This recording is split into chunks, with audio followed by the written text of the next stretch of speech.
सभी मित्रों को मेरा प्रणाम। आशा और उम्मीद करते हैं आप सभी लोग स्वस्थ होंगे, मस्त होंगे और अपने परिवार के साथ व्यस्त होंगे। आइए आपको ले चलते हैं एक नई कहानी की ओर। कहानी बहुत ही ज़्यादा इंटरेस्टिंग है और काफ़ी आपके लिए शिक्षाप्रद प्रेरणादायक है। तो मेरी हर कहानी से जुड़ने के लिए आप सभी का तहे दिल से शुक्रिया, धन्यवाद। एंड जो भी लोग नए हैं मेरे इस कहानियों के चैनल पे, वो प्लीज़ सब्सक्राइब करके ज़रूर जाइएगा। बेल आइकन दबाना ना भूलिएगा ताकि आपको सबसे पहले नोटिफिकेशन आए और आप मेरी कहानियों से शुरुआत से जुड़े रहें। जो भी लोग पुराने व्यक्ति हैं जो मेरे साथ लगातार जुड़े हुए हैं, तो कम से कम कमेंट में जय श्री राम ज़रूर लिखें और मेरी कहानियों को सपोर्ट करने के लिए तहे दिल से धन्यवाद। कहानियों को लाइक ज़रूर करिएगा, शेयर करिएगा अपने अपनों के साथ, अपने मित्रों के साथ, अपने परिवार के साथ साझा ज़रूर करिएगा। तो चलते हैं आज की कहानी की ओर। जैसे कि आपको पता है, लालच बहुत ही बुरी बला है। जब इंसान लालची हो जाता है तो वह अपने मन में ही बहुत सारे सपने बुनने लगता है। ऐसे ही सपनों से भरी एक पंडित की कहानी आप सभी को पंचतंत्र की कथाओं में से सुनाती हूँ। एक बार की बात है, किसी गांव में बहुत पुराना पंडित और उसका खानदान रहा करता था। पंडित के खानदान में सभी वृद्ध हो जाते हैं, परंतु उनका बेटा फिर से नया पंडित बन जाता है। पंडित अभी छोटा ही था तो वह दान स्वरूप आटा चावल मांगा करता था। जब भी वह कहीं गांव में भ्रमण करता तो खूब सारा आटा ले आता। उसके पास उसके घर में एक बहुत बड़ा पुश्तैनी मटका था। वह हर रोज उसमें दान के स्वरूप में मिला हुआ आटा भरा करता और कहता कि इस मटके में खूब सारा आटा मैं जमा करूँगा। देखते ही देखते कुछ दिनों में मटका भर गया। अब उसने सोचा कि यदि कभी अकाल पड़ गया तो मैं इस आटे को बेचूंगा और खूब धन कमाऊंगा। इस आटे के पैसे से 2 बकरियां खरीदूंगा।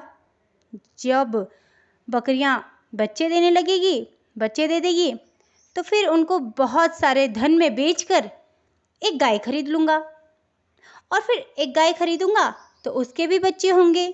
जब उसके बच्चे हो जाएंगे तो उन्हें भी मैं बेच दूँगा और फिर एक भैंस खरीद लूँगा। भैंस खरीदने के बाद मैं खूब सारा उसे खाना खिलाऊँगा और उसके बाद उसके भी बच्चे होंगे तो फिर मैं भैंस को बेचकर एक घोड़ी खरीद लूँगा। फिर मैं घोड़ी को खरीदूँगा और फिर घोड़ी भी खूब सारे बच्चों को जन्म देगी, जिससे कि मैं अधिक धनवान बन जाऊंगा। अभी तो मैं पंडित हूँ और मांगता रहता हूँ, तब मुझे मांगने की कोई आवश्यकता ही नहीं पड़ेगी। उसके मन में यह कल्पना चल ही रही होती है। तो आगे समझो कि आगे क्या क्या उसने सपने संजोए होते हैं उस मटके के आटे से। फिर वह सोचता है कि घोड़े और घोड़ियाँ खूब सारे होंगे तो घोड़े के बच्चों को मैं बेच दूंगा और घोड़ी को रहने दूंगा, घोड़ों को रहने दूंगा और कुछ कुछ बच्चों को मैं बेचकर एक बड़ा मकान बनाऊंगा।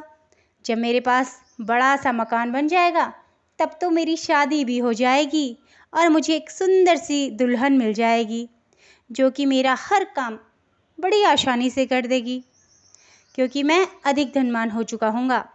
फिर हमारे घर में भी एक बच्चा पैदा होगा जिसका नाम मैं सोम शर्मा रखूँगा और वह खूब नटखट होगा, खूब शरारतें करेगा।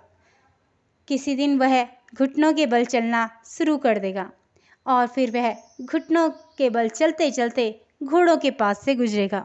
फिर मैं अपनी पत्नी से कहूँगा, सुनो, वह बच्चा उधर जा रहा है, उसे पकड़ो।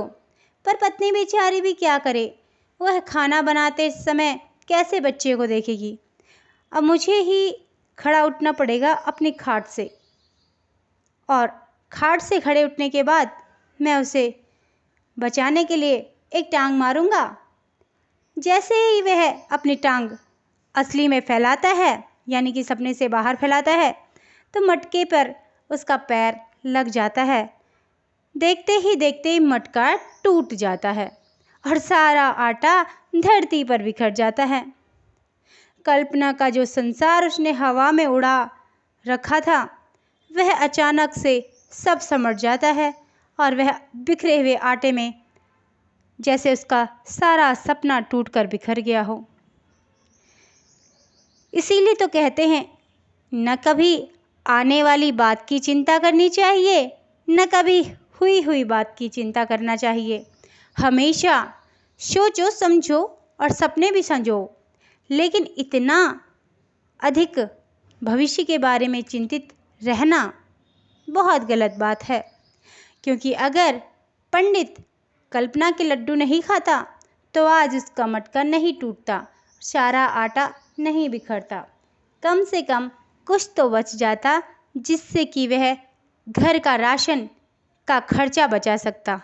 अब तो सारा मटका टूटकर बिखर गया था, सारा आटा इधर उधर हो गया था और उसका जो सपना था, जो उसने इतने लंबे से सपने को संजोया था, वो सब टूटकर मिट्टी में मलिन हो जाता है।